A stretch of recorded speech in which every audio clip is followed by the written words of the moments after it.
Olá, excelente tarde para você. Seja muito bem-vindo ao Consulta ao Doutor. Hoje, pessoal, dia 3 de junho, é o Dia Mundial da Conscientização a respeito da obesidade mórbida infantil. Pois é, uma data que nos convida a refletir sobre esse problema que é de saúde pública e está em constante crescimento, infelizmente. É um problema sério que diz respeito às nossas crianças, que influencia a gente tanto nas questões físicas quanto nas questões emocionais. Pois é, e aqui no nosso bate-papo, que a gente promete ter, obviamente, um bate-papo franco, a gente vai abordar os riscos, a gente vai falar principalmente com relação às opções de tratamento, os desafios encontrados por diversas famílias e principalmente para a prevenção, que é o nosso grande objetivo, inclusive. Se você lembrou de alguém a quem essa nossa consulta é importante, é interessante, nós estamos em transmissão ao vivo, pessoal, pelo site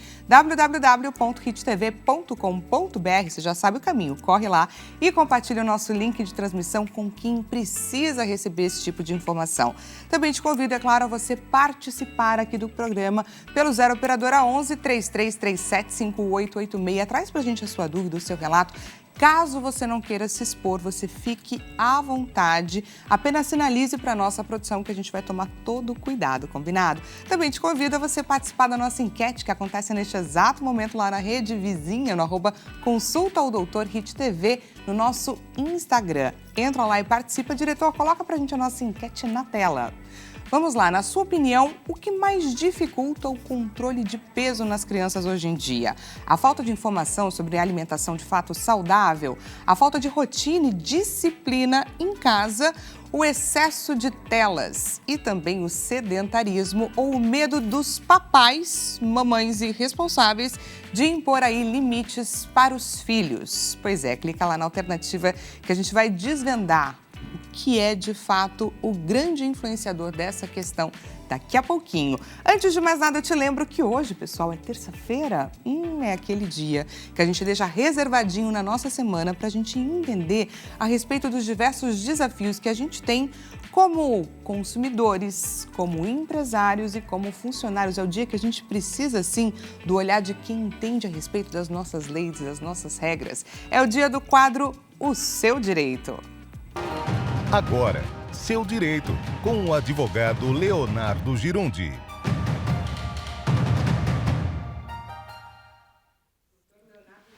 Seja muito bem-vindo mais uma vez aqui no Consulta Doutor. Uma grande alegria estar aqui mais uma semana, mais uma vez, para te responder.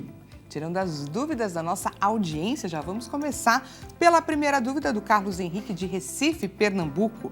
Sou casado há 15 anos em comunhão parcial de bens. Recentemente, minha esposa recebeu uma herança dos pais. Se nos separarmos, eu tenho direito a parte dessa herança? Excelente pergunta, dúvida muito comum. É interessante, Dani, que ninguém casa muitas vezes, na realidade, a média, né? Ninguém casa pensando em divorciar. Ninguém casa imaginando os problemas ou situações que terão no futuro.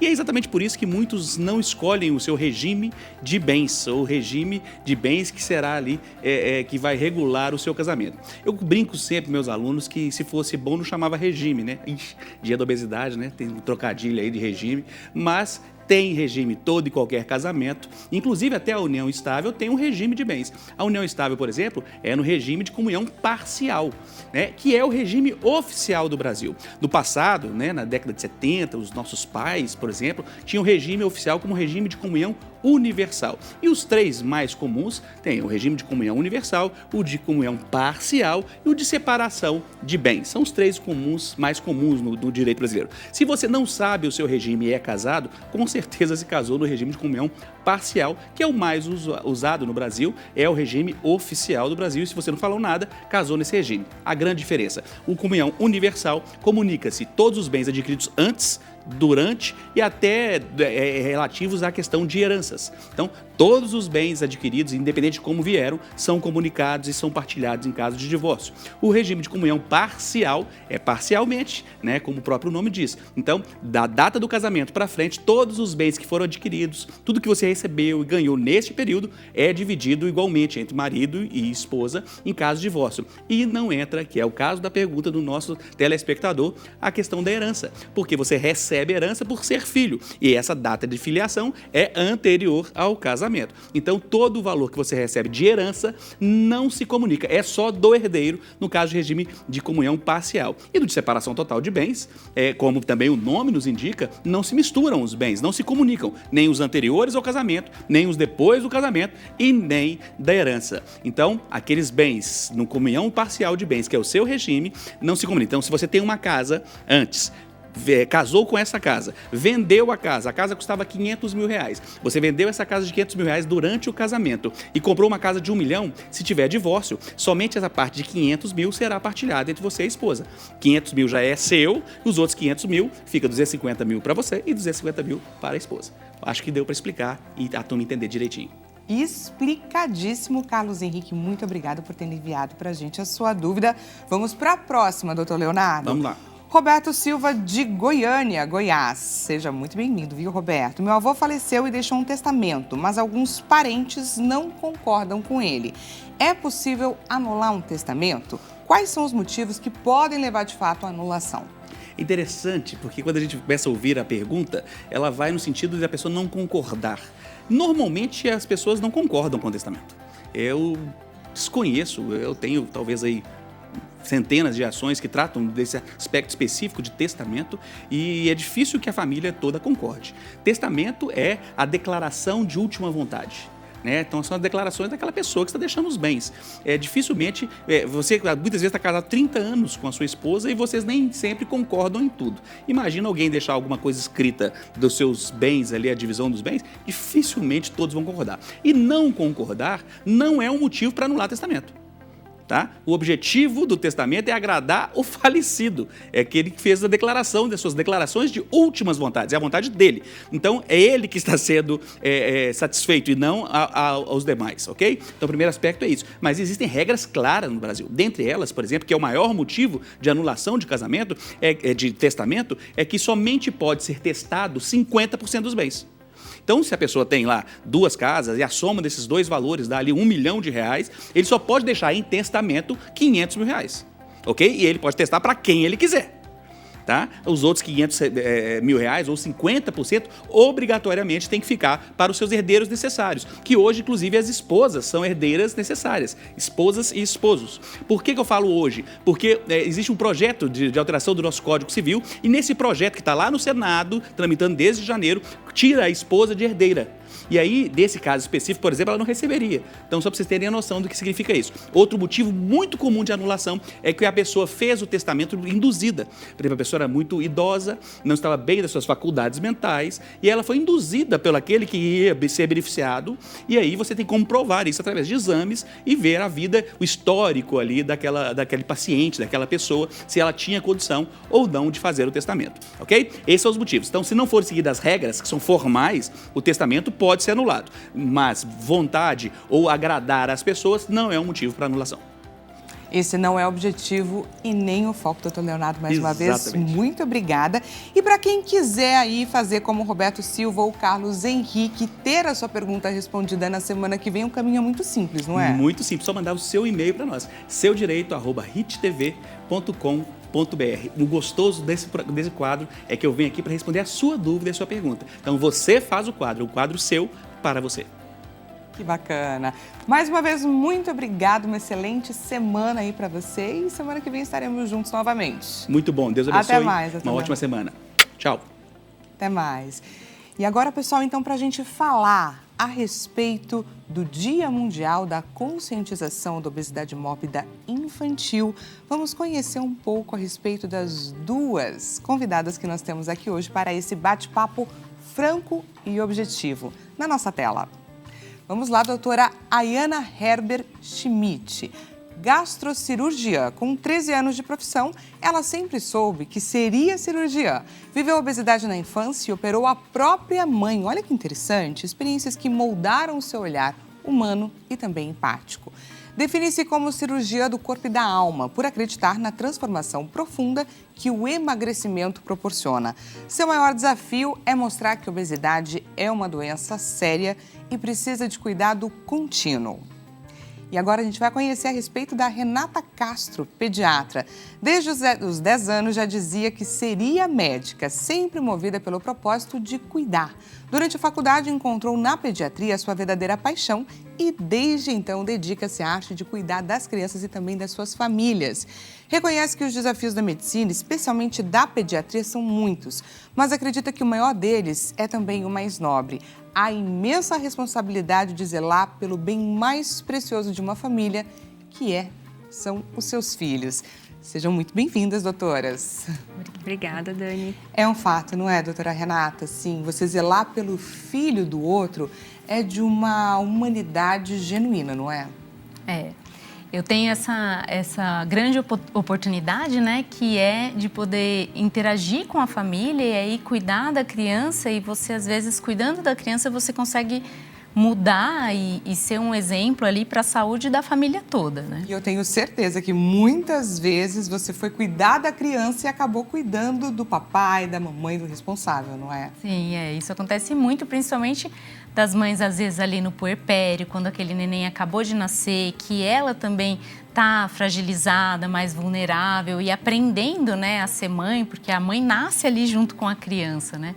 E cheia de dúvidas, então é uma oportunidade muito legal de intervir ali na saúde de uma família. De uma família como um todo, de fato. E, doutora Iana, fiquei muito curiosa sobre essa sua história. Então, você teve uma questão com a obesidade e, inclusive, com a sua mãe. Você chegou a operar a sua mãe. Conta mais sobre essa sua história pra gente. Então, eu cresci numa família, eu, meu pai e minha mãe, o pai e a mãe gordinhos. Minha mãe sempre lutou muito contra a obesidade.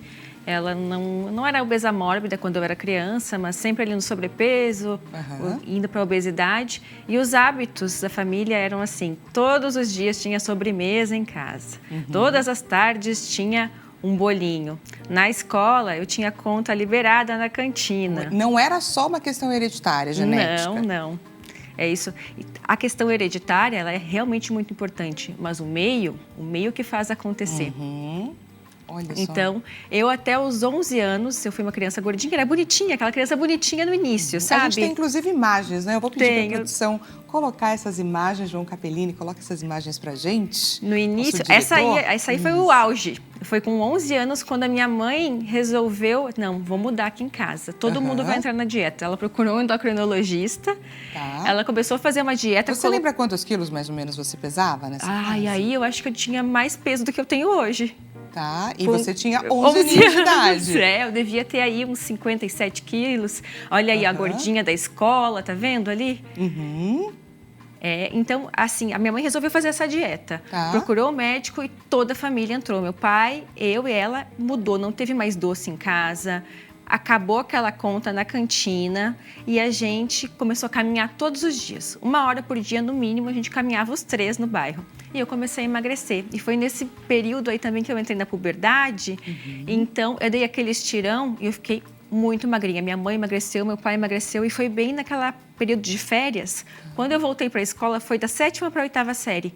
Ninguém me reconhecia. Olha só. E para mim foi muito gostoso, porque eu sofri muito. Eu sofria bullying por ser obesa na escola. Eu ia te perguntar exatamente isso. Você chegou a sofrer bullying, obviamente. Como que era para você e como que foi voltar e ter esse feedback, essa relação diferenciada e que reforçou, obviamente, todo o seu esforço? Então, naquela época nem se falava em bullying, né? Não existia essa palavra. Era simplesmente chacota. Você lembra da TV Colosso que tinha a Priscila? Sim. Aquela que me chamavam de Priscila na escola. Cantavam até a musiquinha pra mim da Priscila. Gente, mas eu chegava chorando em casa. E essas coisas marcam demais. Marcam muito. Com certeza foi isso que me levou a querer tratar a obesidade, a escolher a minha especialidade. E quando eu voltei, olhavam para mim assim, nossa, é ela. Eu me senti tão bem, mas eu também desenvolvi algumas coisas assim de nunca querer engordar, sempre me cuidar muito ali na adolescência. Algumas neuras a mais. Algumas neuras a mais que não precisavam. Até cheguei a ser muito magra numa parte da adolescência. Entendi. Que faz todo sentido, infelizmente, né? Porque a gente acaba também criando esses traumas dentro da gente e há alguns artifícios para contornar. Só que nem sempre esses artifícios são bons pra gente. E aí, em que parte foi que você conseguiu ajudar a sua mãe? Porque aí imagino que depois disso você seguiu porém, ela continuou com essa questão sem saber lidar com a obesidade que ela tinha. Então, a obesidade ela é uma doença crônica, progressiva e recidivante. E ela é multifatorial também. A obesidade ela tem fatores psicológicos, metabólicos, psicossociais e também a parte do ambiente. Então, a minha mãe sempre ficou naquele engorda, emagrece, engorda, emagrece. Só que chegou o ponto ali, depois que ela entrou na menopausa, ela... vem a questão metabólica toda, hormônios, o nosso metabolismo desacelera. A luta ficou muito mais difícil. Ficou muito mais difícil. E ela foi para a obesidade mórbida, ficou pré-diabética. E eu, como já era cirurgia bariátrica, eu disse, chegou a hora de E você tratar. encarou esse grande desafio, porque eu imagino que operar qualquer pessoa seja bastante desafiador, mas a própria mãe envolve outras questões, principalmente emocionais. Com certeza, mas foi a melhor coisa, a melhor escolha, porque a gente hoje temos muitos tratamentos. A cirurgia, né, não é o único tratamento que a gente tem, mas em casos, né, refratários, recidivantes, que a pessoa não consegue mais por meio de medicamento, ela é ainda assim o melhor tratamento e foi fantástico. Hoje ela está ótima, ela tem praticamente o mesmo corpo que eu hoje, a minha mãe. Gente, que demais! Você e ela então usou, conseguiu né, mudar a sua história da sua mãe. E ela usou a cirurgia para mudar hábitos também, né? Isso que é o importante. A pessoa, quando ela opera, ela precisa engajar no processo, criar gosto realmente para academia, mudar hábito, porque emagrecer com a cirurgia bariátrica, todos emagrecem. É impossível não emagrecer. O difícil é manter. O difícil é manter e isso vai desse acompanhamento multidisciplinar. Que bacana. E doutora Renata, explica pra gente agora o que é a obesidade mórbida. Acho que é bacana a gente trazer aqui a explicação de alguns conceitos, né? Como o sobrepeso, a obesidade e aí, de fato, a obesidade mórbida. A gente, na pediatria, né, desde do nascimento ali, a gente tem a puericultura, que a gente acompanha o crescimento e o desenvolvimento da criança desde os primeiros dias ali de vida. E a gente tem gráficos, né, onde a gente segue ali o ganho de peso e a estatura da criança. Quando a criança é pequenininha, a gente também acompanha o perímetro cefálico, que é para ver o quanto a cabecinha está crescendo. E a gente tem ali as faixas de normalidade deste gráfico. E o que a gente vai seguindo essa criança aí ao longo, primeiro de 2 anos, depois até 5 anos, e esses gráficos vão mudando. Então, você já consegue ver uma criança que está ficando muito acima do peso se ela faz esse acompanhamento regular. Até os 2 anos, geralmente as famílias levam, né, a criança frequentemente ao pediatra. Então, você consegue ter um controle maior disso. Mas, até por rotinas e às vezes pela, né, correria do dia a dia, depois que essa criança cresce um pouquinho, às vezes as famílias param de levar no pediatra. Ficam mais espaçadas. Isso é normal, assim, a gente acompanha ali 1 vez por ano uma criança maiorzinha, né? Não que é diferente de um bebê que acabou de nascer, que você vê todos os meses. E às vezes você perde esse controle de acompanhamento. Então, muitas vezes a criança só vai no médico quando está doente e aí perde essa regularidade. Então, você tendo um acompanhamento regular, você consegue acompanhar nesse gráfico e se você vê que essa criança está passando da linha do normal... Porque a gente tem, é claro que é uma faixa, né, ali de normalidade, porque nem todo mundo vai estar na média, né? Porque tem os percentis que a gente fala, né? Nem todo mundo vai estar na média, nem todo mundo vai estar... porque as pessoas são diferentes, os corpos são diferentes, os genes são diferentes. Essas faixas foram definidas pela Organização Mundial da Saúde? Sim. É essa que a gente segue? Isso mesmo. E aí, se a criança está acima, tem uma linha que a gente considera ali, o percentil 95. Se essa criança está acima desse percentil 95, a gente já considera como realmente uma obesidade, um problema.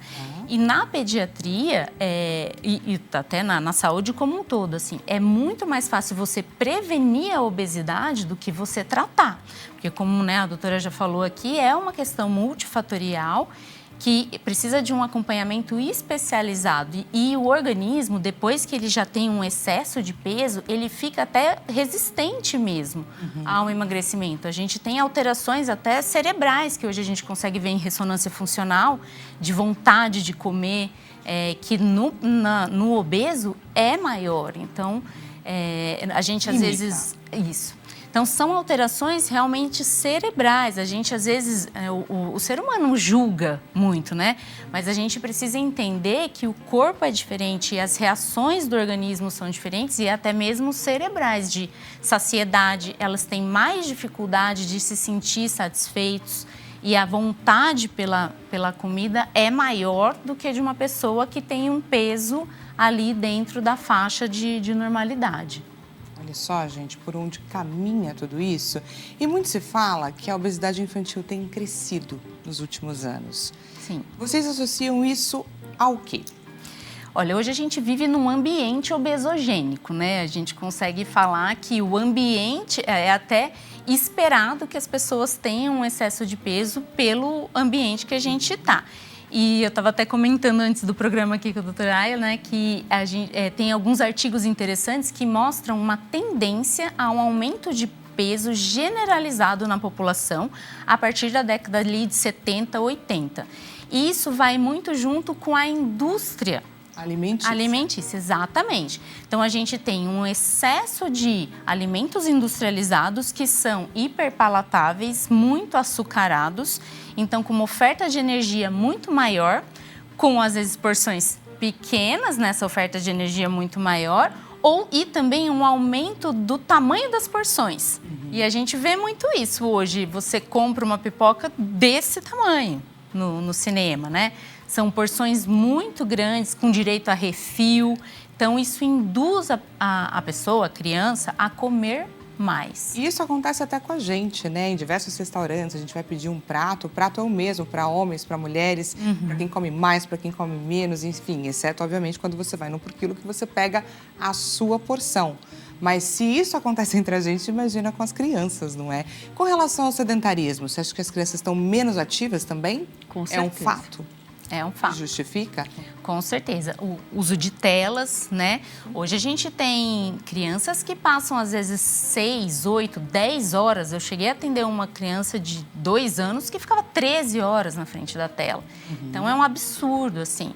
E isso, a criança... E cada vez... E o corpo foi feito para ficar em movimento, né? Só que quanto menos você faz, menos você também tem vontade de fazer. Então, o uso de telas, e isso foi um grande problema até na pandemia, porque as crianças ficaram todas confinadas ali, né, sem escola, e a tela era a única distração, inclusive as aulas eram online. Então, essas crianças foram ficando cada vez mais na frente da tela. E aí não são só os jogos, né? Não é só o videogame, são os vídeos, e hoje vídeos curtos que a criança não consegue nem prender a atenção. Então, passa 3 minutos, já vira outro, já entra outro, e isso, a criança fica completamente hipnotizada. E a gente tem, em cidades grandes, né, a questão da segurança pública, então a criança não brinca mais na rua, a gente às vezes não consegue levar em espaços públicos, praças, parquinhos, porque ou estão deteriorados ou não são seguros. Então, a redução da atividade física, ela é sim um problema. As crianças precisam brincar bastante, de 1 a 3 horas por dia. Todos esses snacks que estão sendo distribuídos pela indústria alimentícia. A gente estava comentando antes de entrar, né? Na nossa época, a gente brincava na rua, na frente de casa, o dia inteiro. Era aquela gritaria da mãe e do pai, vem pra dentro de casa. Hoje não, né? É a segurança pública mesmo. Os pais têm medo e com razão. As crianças não vão mais brincar na rua, tem essa insegurança toda. Então, o que os pais precisam fazer, né? A doutora Renata, que é pediatra, tem que matricular os filhos numa atividade, né? Desde o início, incentivar ao esporte. E a gente sabe que no nosso país não é bem uma realidade isso, né? A gente não é todo mundo que consegue pagar um esporte e às vezes... Levar e buscar, porque também tem um deslocamento. Tudo isso, né? A logística dos pais e das mães, né? Para conseguir realizar isso. E quando a gente pensa que diversos casos de obesidade ou sobrepeso em adultos têm raízes na infância, que são poucas as pessoas, ou melhor, praticamente você, Ayane, que conseguiu de fato lidar com isso ainda na infância, mas a grande maioria lida com isso na fase adulta. A maioria dos pacientes que eu recebo dizem assim, doutora, desde que eu me conheço por gente, desde a infância, eu sou obeso. E é um problema de saúde pública. A gente vai pensar que hoje 35% da nossa população é obesa, dos adultos. 50% tem sobrepeso e desses 35% são obesos. E nas crianças já está em 15% até os 9 anos. E a tendência é aumentar para 25%. Então, a gente vem numa tendência de aumento dessa obesidade na infância. E a gente sabe que se a criança permanece nesse excesso de peso, a chance do adulto ser obeso é infinitamente maior.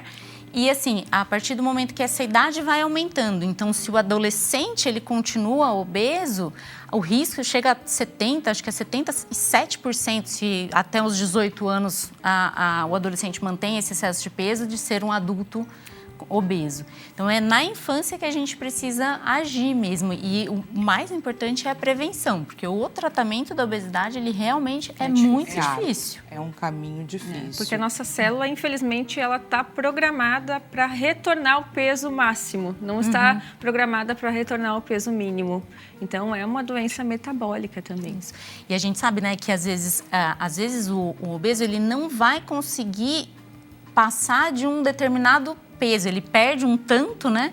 E a partir daquele momento, às vezes o organismo dele, ele começa a criar realmente resistência. Uma resistência muito grande. Ao emagrecimento. Então, é difícil emagrecer. Quais são os sinais de alerta que os papais e as mamães precisam ficar atentos?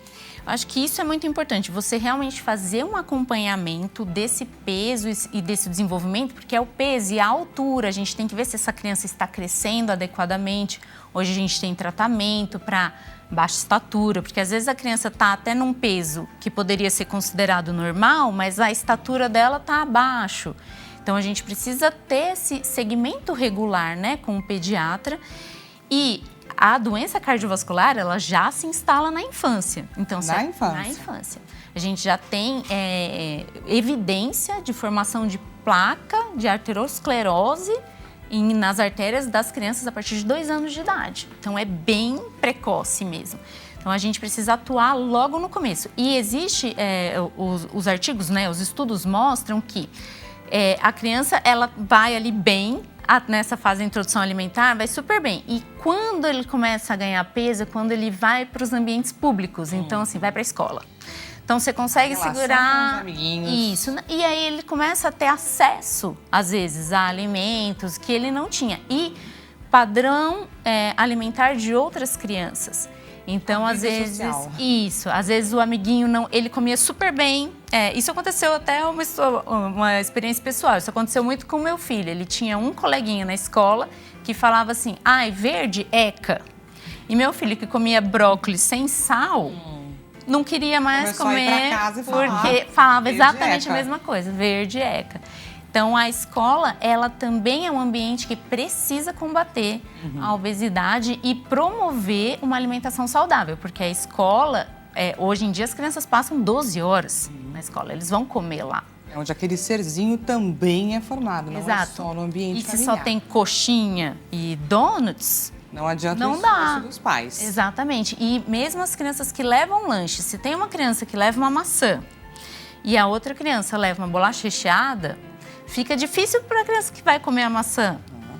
Entendeu? É difícil para a gente, não é, pessoal? Imagina quando a gente é criança. Sim. Olha só, para quem está gostando aqui desse bate-papo que nós estamos tendo agora, um bate-papo franco e honesto, a gente está indo para um rápido intervalo, mas eu te espero, é rapidíssimo. A gente volta para falar a respeito de obesidade mórbida nesse dia que é tão importante e nos chama a atenção para esse debate. Te espero.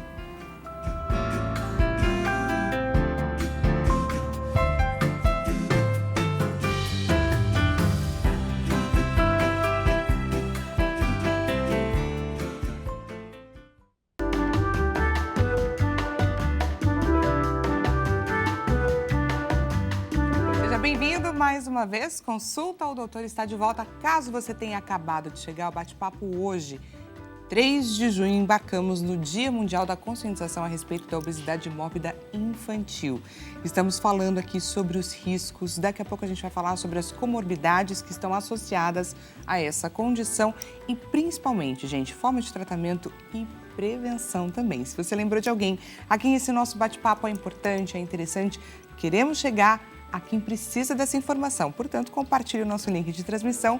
Estamos ao vivo, pessoal, pelo site www.hittv.com.br. Só clicar e compartilhar com essa pessoa que passou aí pela sua cabeça. Também te convido, é claro, a você participar desse nosso bate-papo. Marcamos essa consulta para você.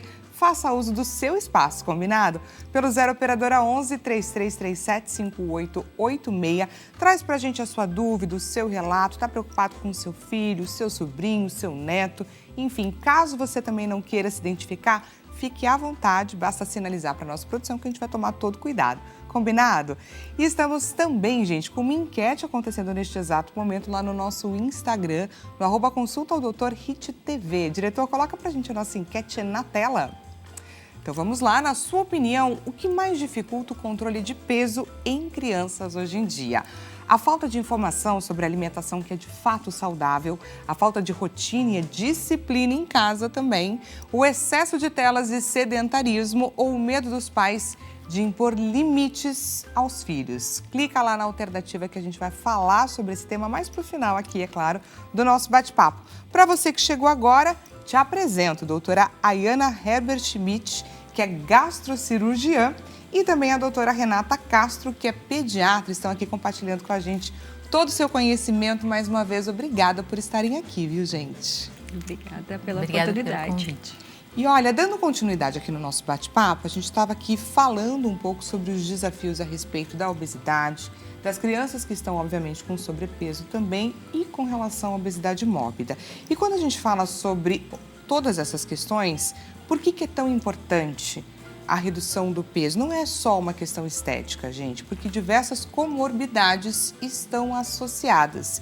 E agora a gente preparou uma telinha que a gente vai trazer algumas dessas comorbidades para que as doutoras pontuem para a gente de que forma que as nossas crianças podem ser acometidas. Combinado?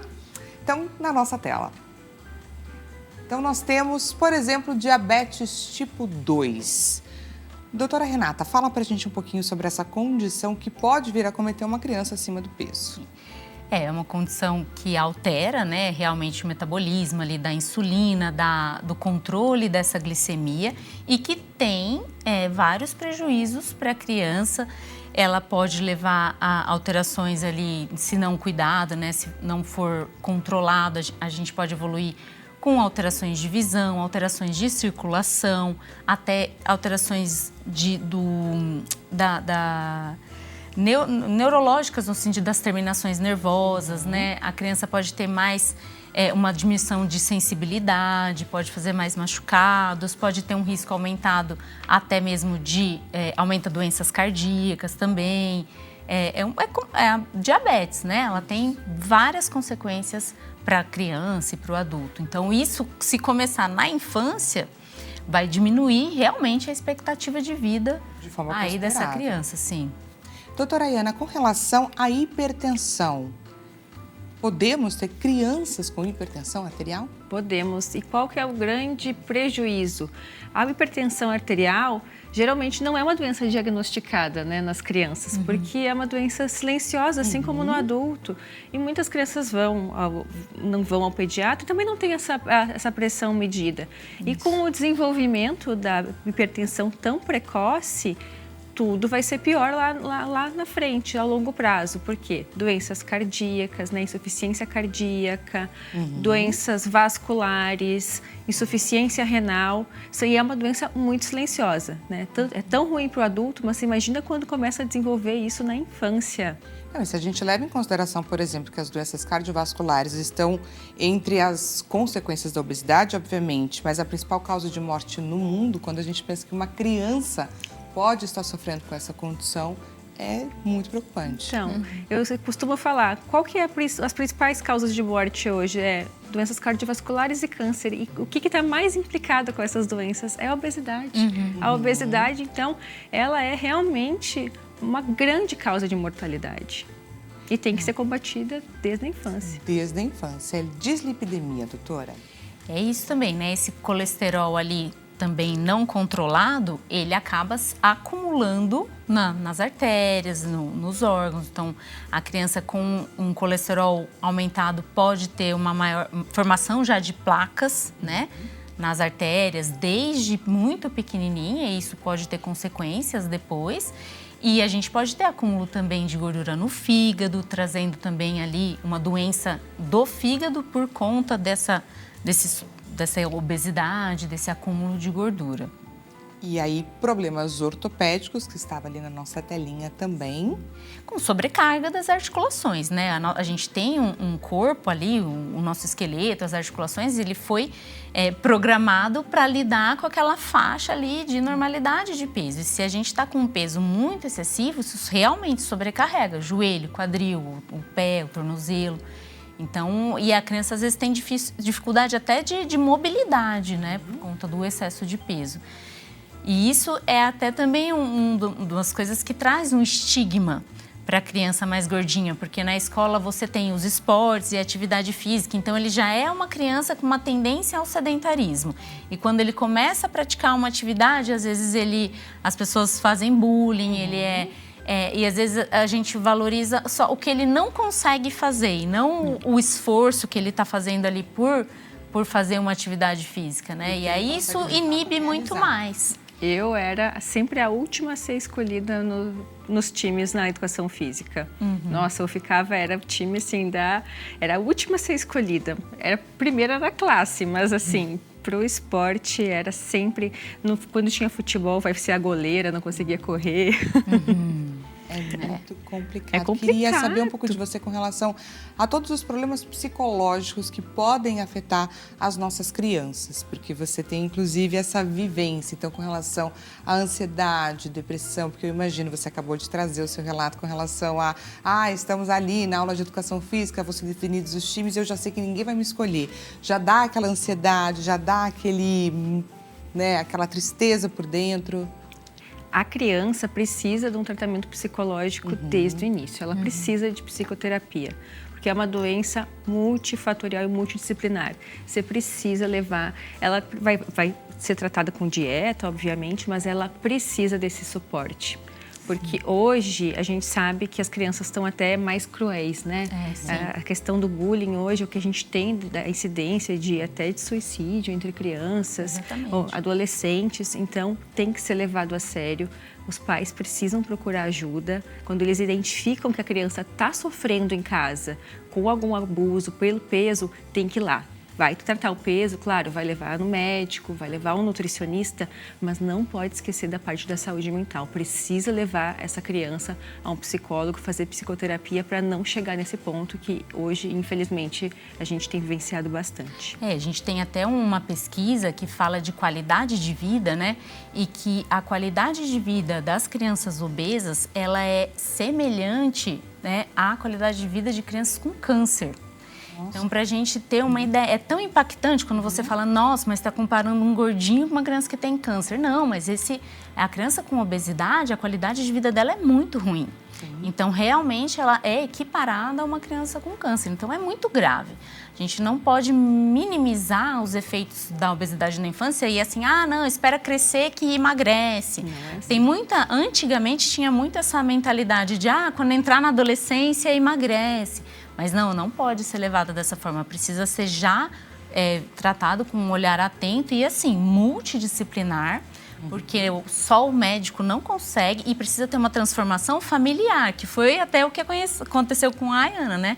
Os pais precisam entrar junto com a criança nessa jornada da vida saudável, né? Mais saudável, e da atividade física, alimentação, mudança de mentalidade. Porque a criança não vai, se tiver o doce em casa, se tiver o ultraprocessado, ela é mais palatável, ela vai escolher aquilo. Se os pais não aderirem a isso, a criança não vai conseguir aderir. E a criança, assim, o cérebro da criança não é o mesmo cérebro do adulto. Ela não tem uma autorregulação, não tem um córtex pré-frontal ali, né? Pra gente, imagina para uma criança. A criança não consegue, não adianta, vamos informar, conversar com a criança. Ela não tem essa maturidade.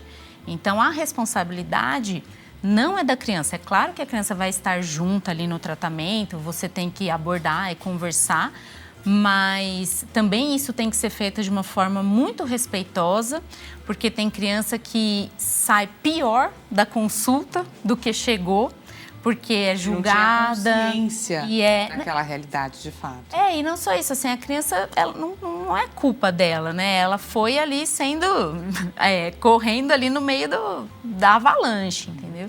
E aí ela não sabe muito bem como lidar com aquilo.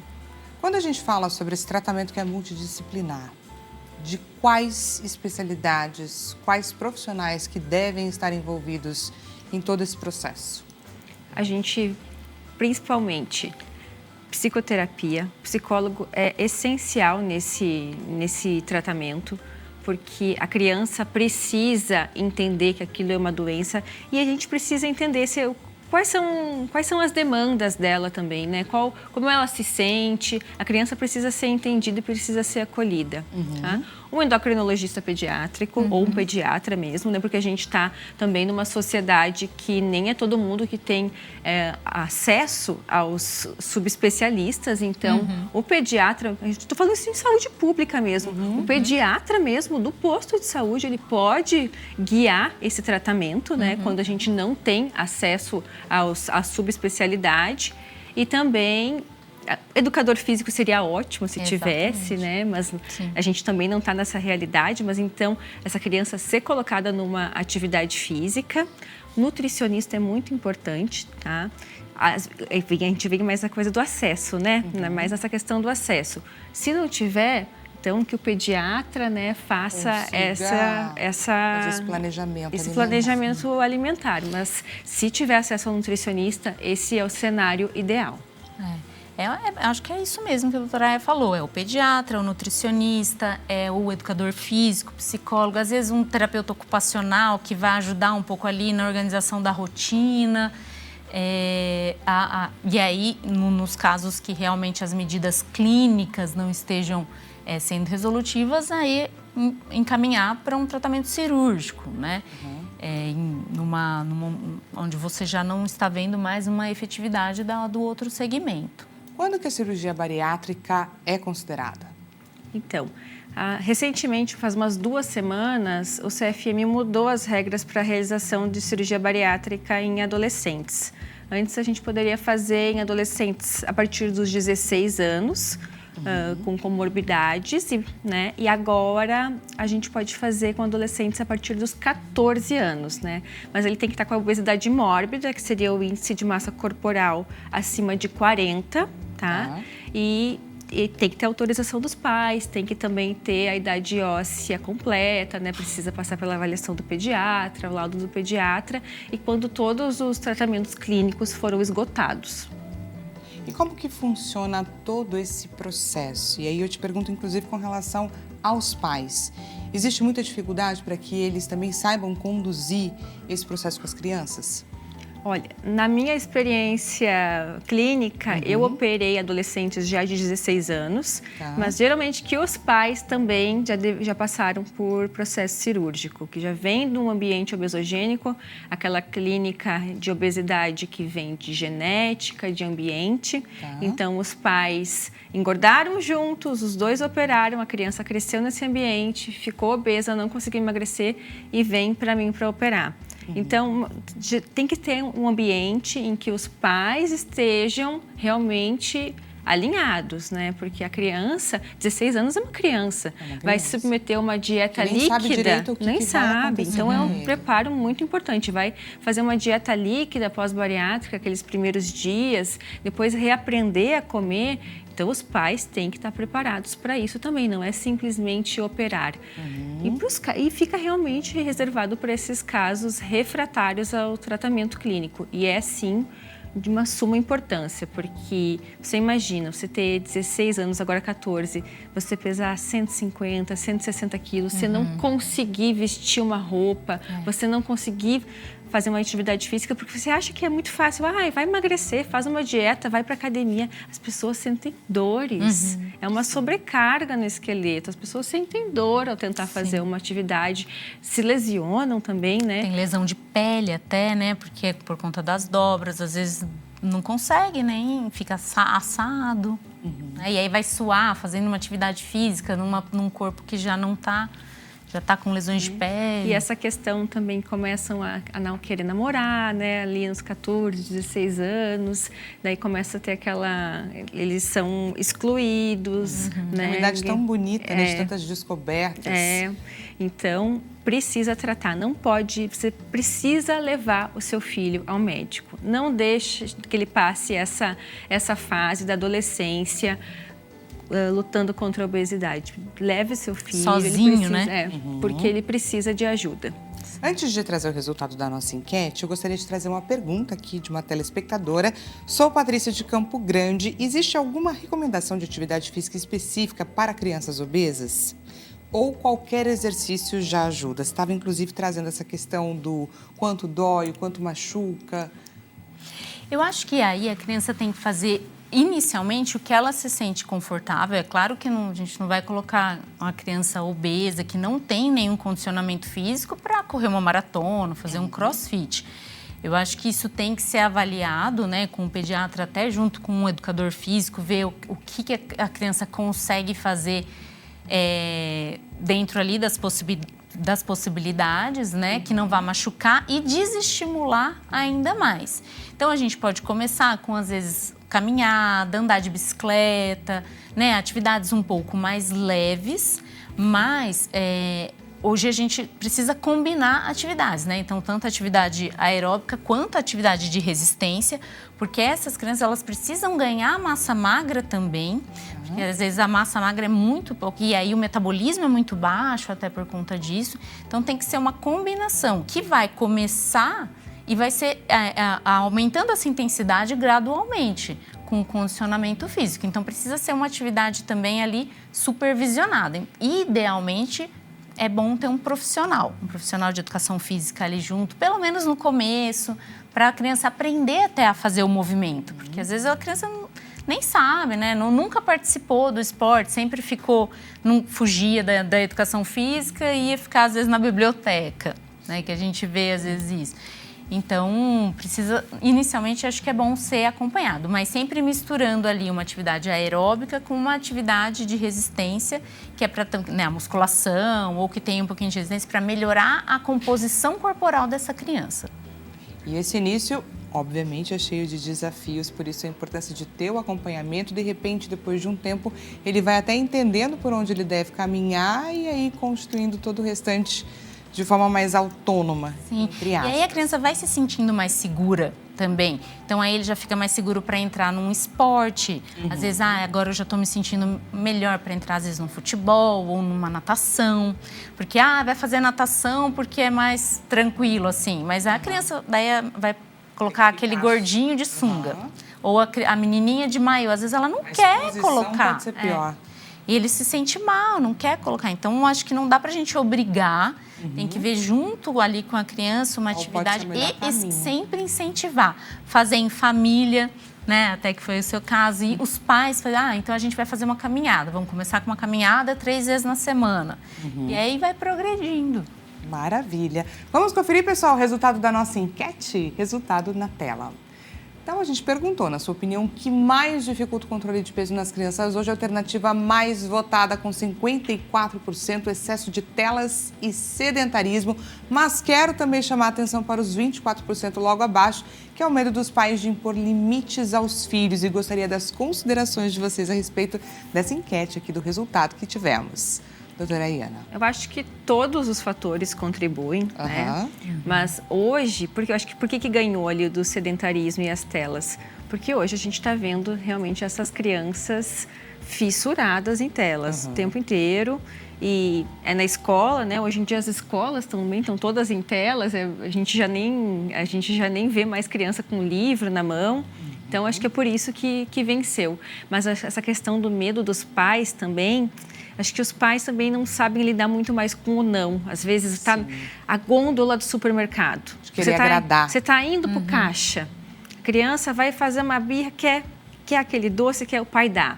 Então, isso aí também hoje é um desafio, porque os pais estão muito mais ausentes, né? Não era igual na nossa época que os pais estavam com a gente em casa, levava na escola, buscava, tinha mais essa interação. De alguma forma. E hoje a gente vê os pais querendo compensar essa falta agradando, que é uma coisa que agrada mais uma criança, uma coisa tão simples, que é dar um doce. Um sorvete? Um sorvete. Então, eles não conseguem impor o limite nesse básico, que é na alimentação.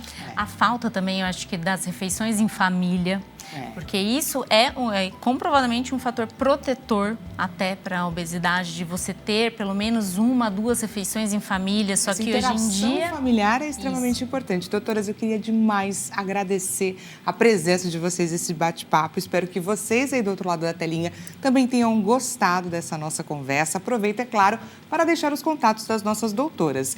Doutora Ayana Herber Schmidt, gastrocirurgia, deixa à sua disposição o Instagram B1Med e também o Instagram dela, doutora.ayana.herberschmidt e Body Space São Paulo, da forma como está aí aparecendo na sua tela.